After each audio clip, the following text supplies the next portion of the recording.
Hi! Kamusta na kayo? Welcome sa ikalabing-limang episode ng Engineer Matmat.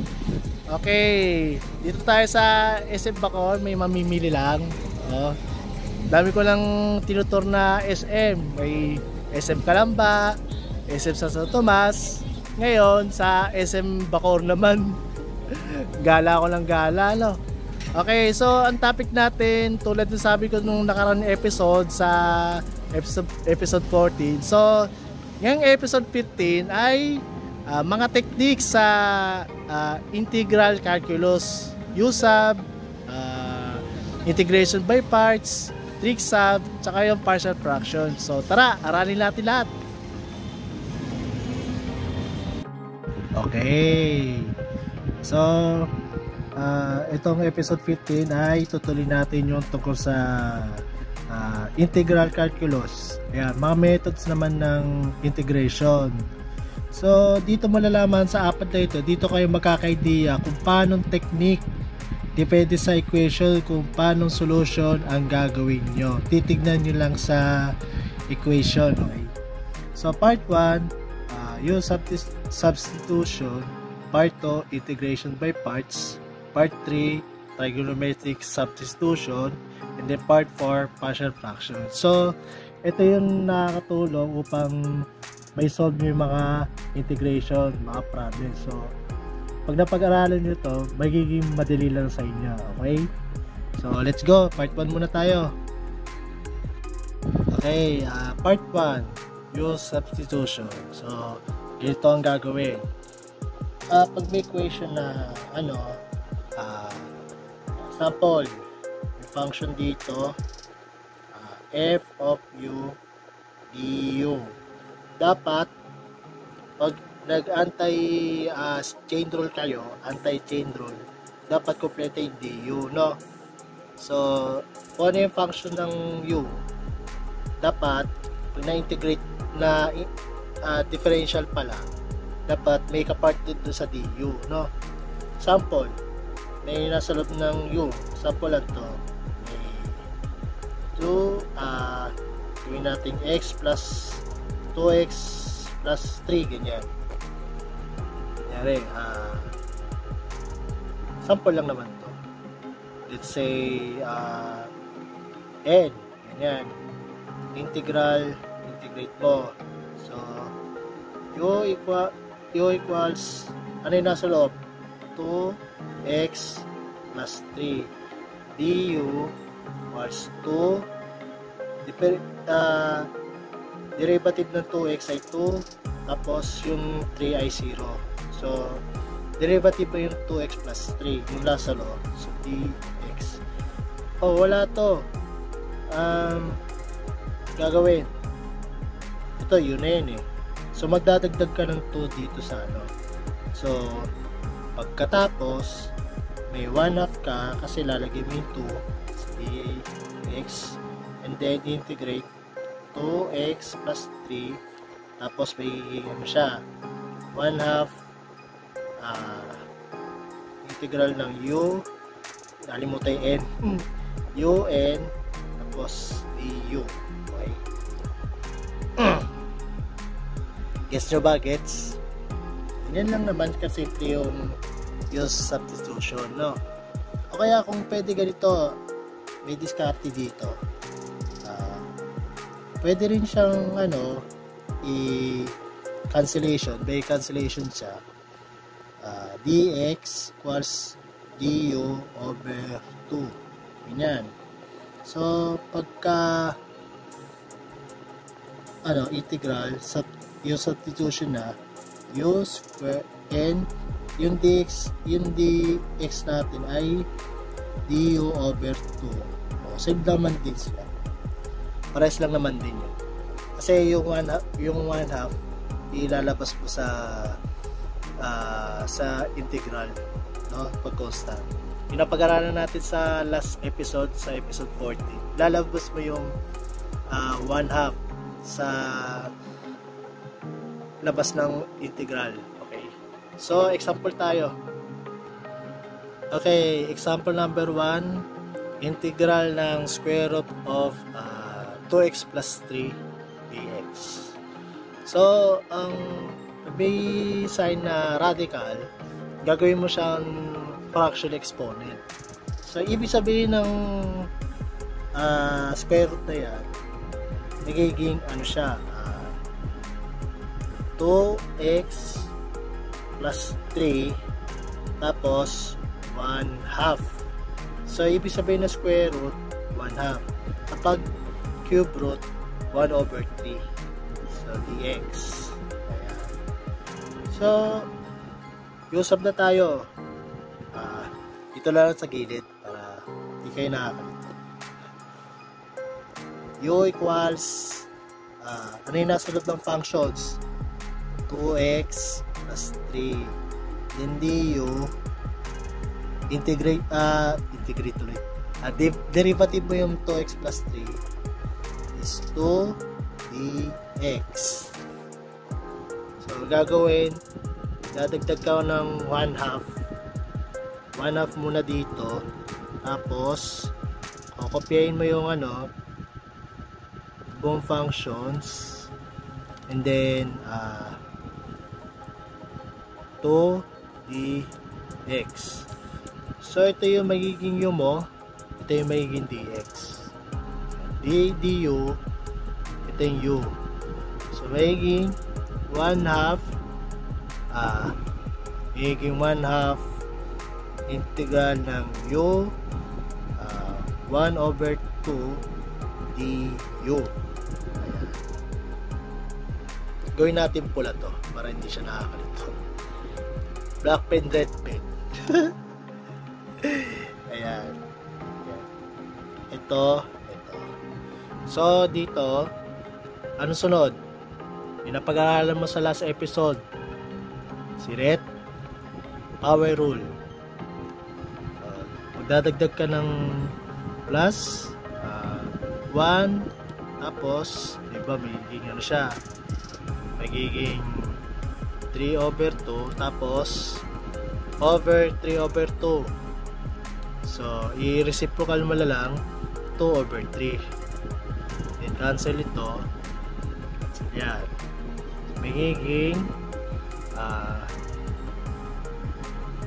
ano siya, 1/3 u 3/2. Ayan. May kulang plus c, pero hindi pa kasi ano yung u, i-attach natin yung u. So 1/3. Ito pwede mo na gawing ano to, itong 2 yan, itong denominator na to, gagawin na natin siyang radical. Tapos kung gusto mo, nasa loob na lang yung cube. So ganito ang gagawin natin, integral square root ng 2x plus 3 then cube, and then huwag kakalimutan yung plus c. Ayan. So check muna, check. Okay, number 2. Ayan. Integral ng tangent theta times secant squared theta d theta. Ano napapansin mo? Hirap, no? Pero kung napag-aralan mo kung ano yung mga integration ng trigonometric, mas madali. Siyempre, napag-aralan natin yan sa last episode. So, ano ba yung derivative ng tangent theta? Ito yung secant theta. So, gagawin u equals tangent theta, then du equals secant squared theta d theta. Tapos ito yung magiging ito yung u, ito yung du. Ayan. So equals u du. Paano gagawin? Plus, okay, plus, again, may ano to, 1 to 1 plus 1, 2, then over 2. So 1 half u squared, adding u, 1 half tangent, dito lang yung squared, pwede naman dito, trigonometric functions, squared theta plus c. Dali lang, no? Ayan. Check muna, check. Okay, part 3. Okay. Sample number 3. Yan, sample number 3. May definite integral na 0 to 1 x plus 1 squared dx. So, paano gagawin pag may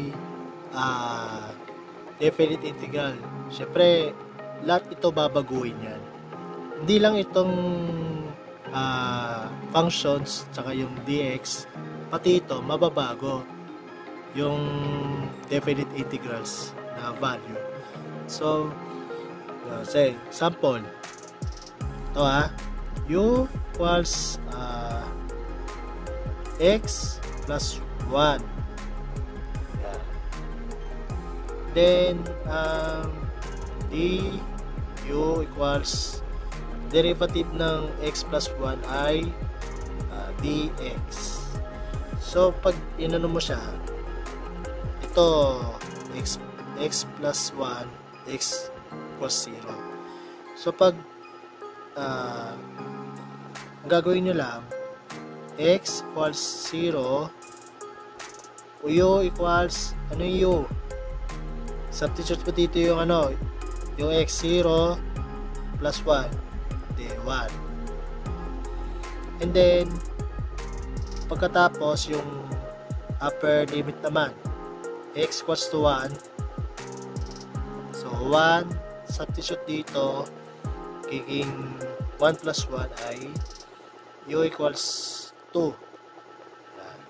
So dito equals, so u equals 1, then u equals 2, then u squared dx, ay du pala, sorry.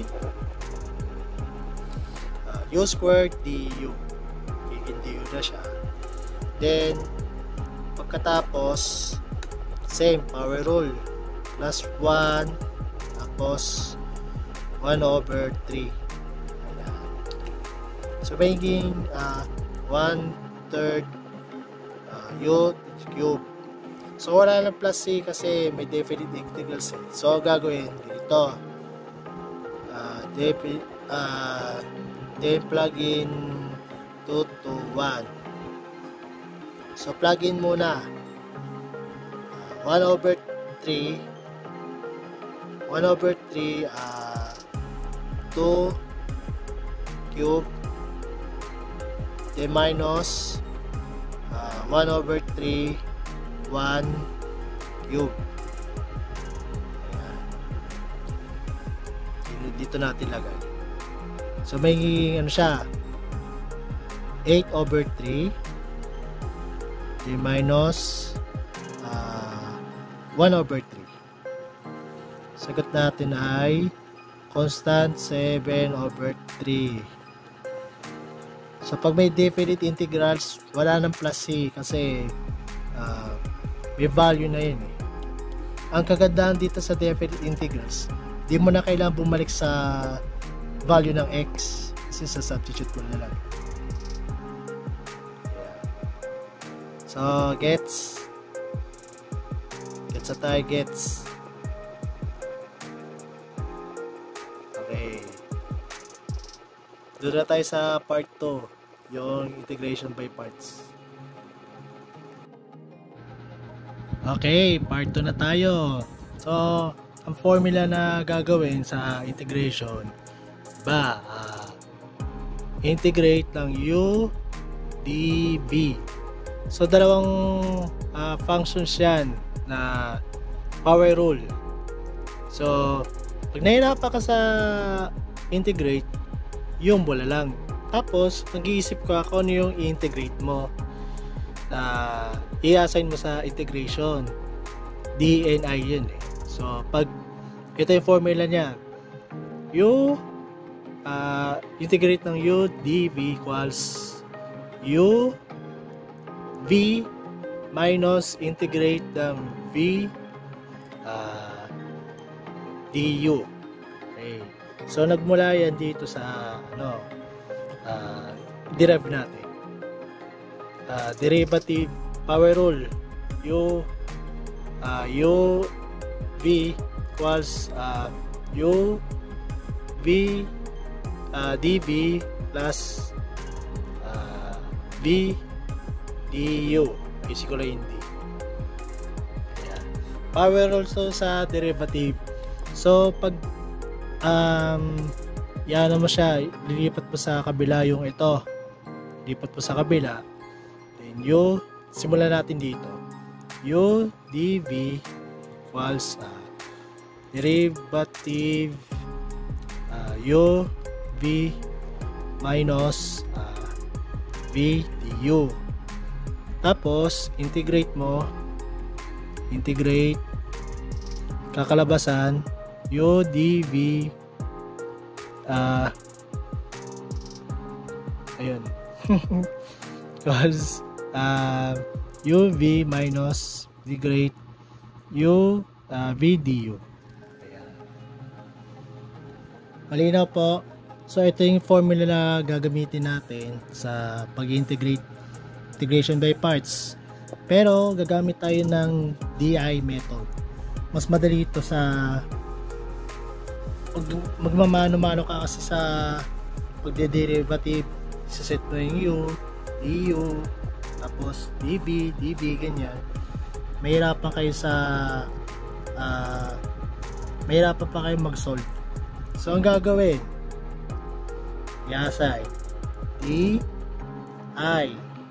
DI method, then plus minus, i-assign yung integrate mo lang mas ito yung mas mahirap eh. So dv and u, then derivative du, tapos integrate ito v. So diagonal to u v, tapos subtract kasi may minus, subtract v du. So itong ano na yan, itong pinakababa, yan yung integrate. Yan.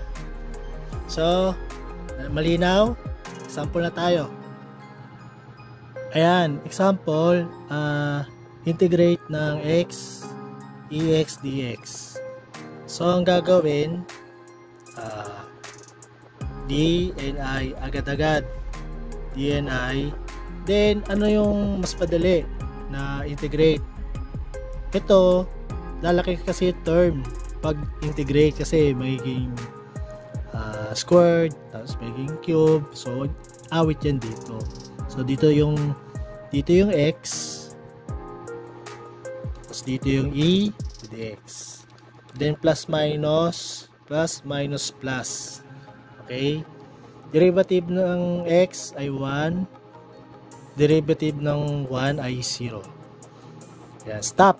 Kasi may 0 eh. Stop na yan. Stop kasi 0 na siya. No? Hanggang 0 na yan, wala na rin yan. So, yun. Tapos, derivative ng ex ay ex, then ex. Ayan. Tapos, ang sunod, diagonal. Times mo to. So, ang sagot dito ay x, ex, then minus ex plus c. Yun! Gets? Okay, example number 2. Okay, number 2. integrate ng ln x. So, hindi mo kaya integrate yan. So, kailangan talaga na by parts yan. Pag mahirap siyang integrate yung functions like mga logarithm, yung mga inverse trigonometric, yan. Mahirap siya i-integrate. So, ang gagawin, ganito technique dyan. D and I. Then, syempre, hindi ln x dito. Kaya nga gawa tayo kasi mahirap nga i-integrate. So, dito yung ln x. Ayan. Tapos, I. Syempre, yung multiply by 1. Yeah. Kaya, derivative ng x ay 1 over x, then I ay x, then plus minus. Titigil na dito tayo pag ito, yung first step ay 0, second step madali, easy to integrate. Kasi pag inano mo siya, cancel yung cancel na yung x, so magiging integrate by 1 na lang siya. So times dito, then ito magiging siya, integrate. Ayan, cancel to. So magiging mangyayari dyan, times mo dito, multiply x ln x. Ayan. First part of the answer, yan. Then minus, integrate ng 1 dx. So, ang sagot, kopyahin lang to. Minus, integrate ng 1 ay x, then plus c. Yun, ganun lang. Dali lang, no?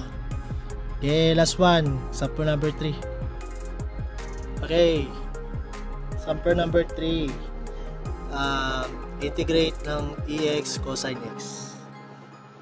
So, paano gagawin pag ganito ang sitwasyon? Mamimili ka kung ano yung integrate tsaka differentiate. Pwede, latte method. Latte. Logarithmic, inverse function, algebraic, trigonometric functions, saka exponential. So, mauna yung dito. Ito yung integrate. Ito yung differentiate. Ito yung integrate. So, game. E and I, then plus, minus, plus. Tatlo lang yan. Okay. Integrate natin yung ex. Then, derivative yung cosine x. Cosine x. Ayan. Derivative ng cosine x ay minus sine x. Then, derivative ng negative sign ay negative cosine x. Then, ex. Stop na tayo dito kasi pag ito, pangatlong stop, una ay 0, sunod integratable, then third repeating integration. Pares na kasi ito, so stop na tayo dito. So ito yung natitirang integration. So for first part of the answer, magiging dodoble to, ito magiging doble na yan. Malaman mo. Dali. So, ang muna dyan, ex cosine x. Then, ito magiging plus. Minus, plus. So, plus, ex sine x. Yan. And then, ito negative na to eh. Negative, integrate na ex cosine x dx. ito tsaka to lipat, magiging doble, magiging ano siya 2 tapos integrate na dx cosine x dx equals kopya ex cosine x plus ex sin x. Para mawala itong 2 divide by 2. So final answer, cosine x dx equals 1/2 ex cosine x plus 1/2 ex sin x. Ayan, plus c. Yung dito na nagtatapos yung integration by parts. Pag may tanong pa kayo, comment lang kayo. So, part 3 na tayo. Tricks up.